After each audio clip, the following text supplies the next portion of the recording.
एउटा theatre artist हो उनीहरूले प्रोफेसनल एक्टर भइसकेको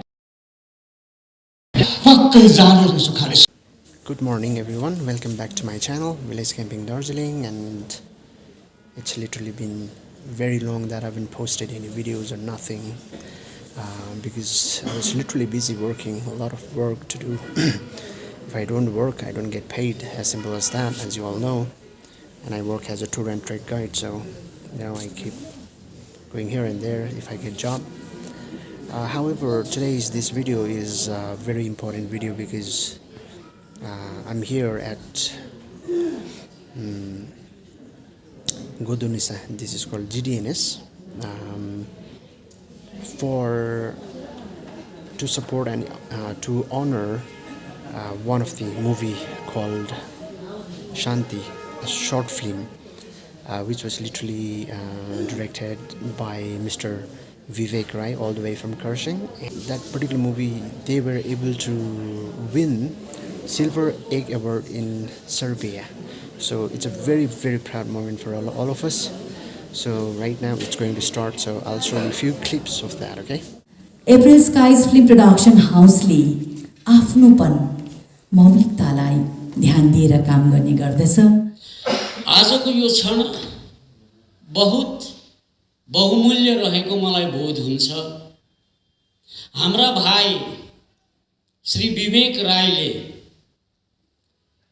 यति सुन्दर, यति सम्माननीय सम्मान सर्बियाको फिल्म फेस्टिभलमा शान्ति नामक लघु चलचित्रलाई लिएर प्राप्त गर्नुभयो। यो हाम्रो निम्ति अति नै गौरवको कुरा हो।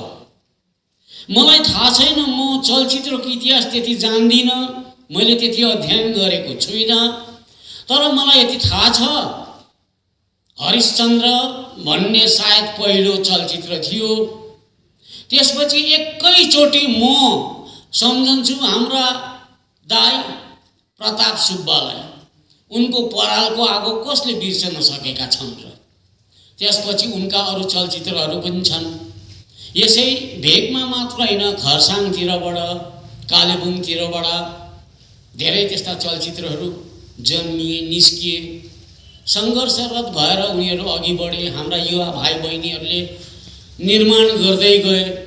अहिले त अब के भइरहेको छ भने यो चलचित्र निर्माण, पत्रकारिता एउटा अध्ययनको विषय बन्न पुगेको छ,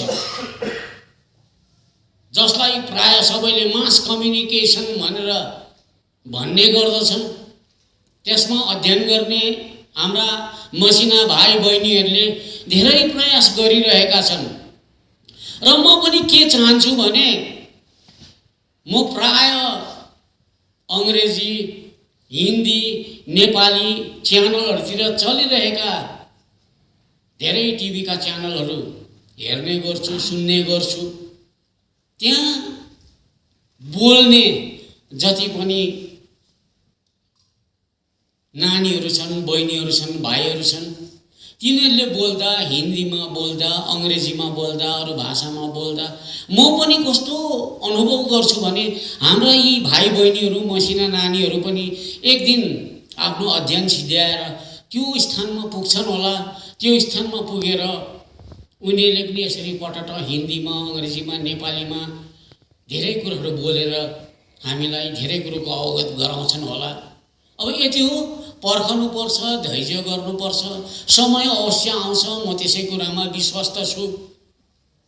र विशेष अब विवेक राई भाइलाई त हामीले बधाई दिनै पर्छ, उनलाई स्याबासी दिनै पर्छ। किनभने अब यो भेगबाट सायद फिल्म फेस्टिभलमा शान्तिले पहिलो पुरस्कार पाएको हो कि होइन त्यसको मलाई ज्ञान छैन, र पनि पुरस्कार पायो त्यस लघु चलचित्रले, र उनलाई बधाई दिनुपर्छ। सबैजनालाई म निवेदन गर्छु, करतल ध्वनिले उनलाई फेरि एकपल्ट अभिनन्दन गरियोस्। धन्यवाद। अब यसै सन्दर्भमा म बेसी बोल्न चाहन्न। आज हामी सबै चलचित्र हेर्न आएका, भाषण सुन्न त सायद त्यति रुचाउने पनि छैनन् होला। म एउटा कुरो राख्न चाहन्छु, अब शान्ति चलचित्र जो बन्यो कसले लेखेको कथामाथि आधारित थियो त त्यो शान्ति चलचित्र।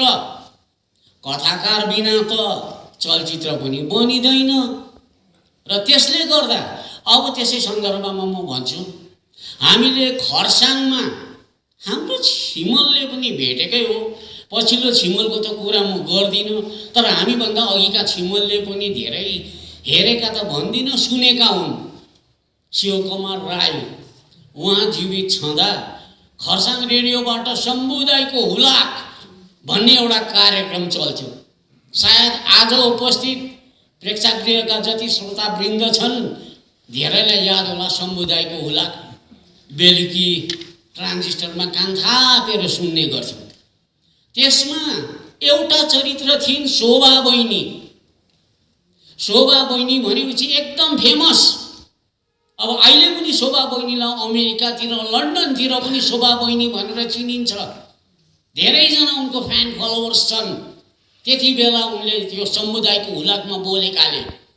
र ती शोभा बहिनी चाहिँ को हुन् त भन्दा हाम्रै खरसाङकी चेली छिमो अङ्मु। उनले 1999 सालमा म त मुनाल पत्रिकाको सम्पादन गर्दै थिएँ। त्यति बेला मलाई एउटा कथा पठाउनु भएको थियो, फुटप्रिन्ट्स अफ द फोरबिडन स्यान्ड भन्ने पठाउनु भएको थियो। त्यो कथा बडो राम्रो, अति स्तरीय कथा, बडो मौलिक कथा। त्यसभित्र हाम्रो नारी शक्ति, हाम्रो नारी जातिले, नेपाली नारीले कस्ता कस्ता कार्य पनि गर्न सक्छन् भन्ने विषयमा 3वटा छुट्टा छुट्टै कथाहरू थियो त्यो एउटा कथाभित्र।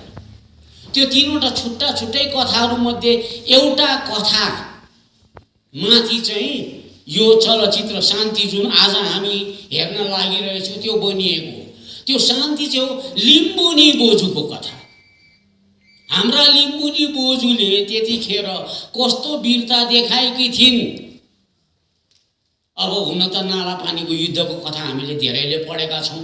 हाम्रा चेलीबेटीले जब हाम्रा योद्धाहरूलाई साह्रो पर्यो, अङ्ग्रेजहरूलाई धपाउन खेद्न साह्रो पर्यो, कतिवटा कुरोको अभाव भयो, त्यति बेला आफ्नो केस राशि भिजाएर ल मेरो केस लैजाऊ, यसको ताँदो बनाऊ र शत्रुलाई मार भनेका कुराहरू हामीले पढेका हौँ। र त्यस्ता वीराङ्गनाहरूले भरिपूर्ण भएको हाम्रो समाज, हाम्रो जातिमा ती लिम्बुनी बोजूले कस्ता कृत्य देखाएका छन् आज हामी यो शान्ति चलचित्रमा हेर्न पाउँछौँ। यसैले छिमो अङ्मु दिदी पनि बधाईका पात्र छन्। र अब उनी अहिले हृदयको अपरेसन भएर, शल्य चिकित्सा भएर सिलगढीमा उनी आराम गरिरहेकी छिन्। उनलाई मैले भनेको थिएँ, दिदी यो 20 तारिकको कार्यक्रममा तपाईँको उपस्थिति अनिवार्य छ है, कृपया तपाईँ भ्याउनु भएछ, सक्नु भएछमा आइदिनुहोस् है भनेर मैले निवेदन गरेको थिएँ। हुन्छ भाइ, मेरो एउटा सानो अपरेसन छ, त्यो अपरेसन ठिक भएपछि म आउँछु नि, कि भएन त्यो अपरेसनै पोस्टपोन गरौँला, 20 तारिकको कार्यक्रम पछि बरु त्यो अपरेसन गरौँला भनेकी थिइन्। तर अब त्यो सायद चाँजो मिलेन, उनी आउन सकिनन्। तर हाम्री चेलीले लेखेको एउटा कथाले त्यति ठुलो सम्मान पाउन सक्यो। आज यहाँ हाम्रा चेलीहरूमा म वसुधाको नाम लिन चाहन्छु। वसुधाका चेलीहरू पनि आएकी थिइन्। उनीहरूले पनि आजको यस कार्यक्रममा आफ्नो उपस्थिति प्रदान गरेर यस कार्यक्रमको शोभा बढाइदिएका छन्। त्यसबाहेक अन्य कतिवटा समाज संस्थाबाट विद्वान लेखकहरू उनीहरू सबै आएका छन्। साहित्य सम्मेलनबाट हाम्रा सीके राईज्यू भए, GDNS का पेमा बमजन भए, अन्य पनि कतिजना यहाँ आज उपस्थित छन् र धेरै राम्रो जमघट छ। र अब म के चाहन्छु भने शान्ति सिनेमाको त्यो चलचित्रको अब कथाकार भनौँ हाम्रा छिमो अङ्मु दिदी हुनुहुन्न, सिलगढीमा हुनुहुन्छ। उनलाई पनि स्याबासी दिँदै हामी करतल ध्वनिले उनलाई पनि अभिनन्दन गरौँ। यो करतल ध्वनि चाहिँ सिलगढीमा पनि सुनोस्, त्यस्तो थप्पडी मारिदिनुहोस् तपाईँ। र विशेष कुरो आज मिडियाका कर्मीहरू यहाँ छन्। अब यो चलचित्र विषय लिएर, कथाकारको विषय लिएर त्यस्तो कुनै किसिमको लेखाजोखा हामी माझ भएन। धेरै पछि हामीलाई पत्तो लाग्यो। अब एउटा कुनै पनि राष्ट्रको अब चौथो स्तम्भको रूपमा पत्रकारितालाई मानिन्छ भने आज हाम्रा कतिजना पत्रकार भाइ बहिनीहरू आएका छन्। तीमध्ये बहिनी सविता सङ्कल्प पनि छिन् र सबैले मिलेर कस्तो प्रकारले हुन्छ यसलाई प्रचार प्रसार गरौँ। हाम्रो छिमे अङ्मु दिदीलाई पनि लाइमलाइटमा ल्याउँ, उनको कार्यलाई पनि हाइलाइट गरौँ। उनले राम्रो राम्रा कथाहरू लेखेकी छिन् र उनलाई पनि सराहना गर्नुपर्छ, प्रोत्साहन सबैले दिनुपर्छ। यस्तै प्रोत्साहन दिँदै हामी अघि बढ्दै जाउँ र आजको यो कार्यक्रम सबैजना राम्रो प्रकारले हेरेर आफ्नो मन्तव्यहरू जाहेर गरौँ र आउँदो दिनहरूमा पनि भाइ विवेकले यस्तै अन्य चलचित्रहरू दिनेछन् र भाइ विवेकलाई अन्य हाम्रा पुराना चलचित्र निर्माताहरूलाई विशेष फलो गर्दै उनीहरूलाई पछ्याउँदै हाम्रा मास कम्युनिकेसनमा अध्ययन गरिरहेका भाइ बहिनी नानीहरूले पनि भविष्यमा राम्रा चलचित्रहरूका निर्माण गरौँ, यही आशा राख्दै भविष्यको यति सुखमय सपनाको कल्पना गर्दै म मेरो छोटो वक्तव्य यही समाप्त गरिरहेछु। धन्यवाद। सबैजनालाई धन्यवाद दिन चाहन्छु कि हामी त्यो छोटो समयमा आइदिनु भयो, कीमती समय त्यागेर आइदिनु भयो। म त के भन्न सक्छु र यहाँ अब हामी एउटा वेभ यो दार्जिलिङ हिल्सबाट निकाल्नु चाहँदैछौँ। हाम्रो जुन चाहिँ फिल्म्सहरू बनिँदैछ यहाँबाट है, नेपालबाट बनिँदैछ, हाम्रो आफ्नो यो क्षेत्रको एउटा भोइस, एउटा आवाज छ। अन्त त्यो आवाज चाहिँ कसले निकाल्ने त? हाम्रो निकै फिल्महरू बनेको छ यहाँ हाम्रो पाहाडबाट, तर हामी के देख्छौँ भने एकदम सिमिलर प्यारलल सिनेमा जो चाहिँ हामी डाइरेक्टली कपी पेस्ट गर्दछौँ बलिउडबाट इन्सपायर गरेर या हलिउडबाट होइन। यहाँ हाम्रो पनि त छ आफ्नो एउटा उयो आवाज, हाम्रो त आफ्नो कथाहरू छ, हामी आफ्नै तरिकाले भन्न सक्छौँ नि भन्ने एउटा त्यो वेभ हामी निकाल्न चाहँदछौँ। र यो वेभमा चाहिँ हाम्रो धेरै यङ्स्टर फिल्म मेकर्सहरू छ, सुजन लम्जेल, हाम्रो वाङ्गेल भाइ, हाम्रो फुर्बा छिरिङ लामा, हाम्रा के अरे एउटा भयङ्कर राम्रो फिल्म मेकर हो उहाँ पनि है, नाम आएको छ मलाई, राई केटा हो। यो भन्दै हुन्छ नि अब हाम्रो कस्तो भने नि तपाईँको यही चेष्टा छ कि हामी चाहिँ हाम्रो आफ्नो आवाज निकाल्ने होइन, हाम्रो आफ्नो जुन चाहिँ उयो छ सिग्नेचर यो वर्ल्ड सिनेमामा पुर्याउने र यही चेष्टा हामी गर्दछौँ। र हामी अब जस्तो फर इक्जाम्पल हामी यहाँनिर धेरै कुरोमा हामी पिछडिएका छौँ। फर इक्जाम्पल रिसोर्सेस, हामी फिल्मको बिजनेस बुझेको छैनौँ है। र यहाँको मान्छेहरूलाई अब त्यस्तो अब हिजो अस्तितिर हामी टिकट बेच्दाखेरि एक दुईजना मान्छेले भने म नेपाली पिक्चर हेर्दिनँ। अन्त मलाई कस्तो लाग्यो क्या, अब किन चाहिँ हेर्नु चाहनुहुन्न भनेर मैले कन्फर्म पनि गरेँ उहाँलाई। एकदम क्वालिटी राम्रो हुँदैन, कथा के हो कसो हो के बुझेको हुँदैन र यस्तो इन्ट्रेस्टिङ पनि लाग्दैन भने क्या।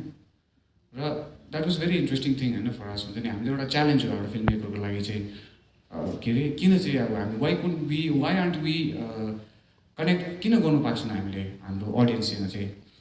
र यो भन्दै हामी चाहिँ यसमा काम गर्दैछौँ है। 8 र 15 नम्बरको पनि अर्डर दिएको छ है। हजुर तिम्रो 1500 भइसक्यो है, अस्तिको महिनामा पुरै देख्छ छैनौ नि। तेरो पैसा खाएर भाग्दिन।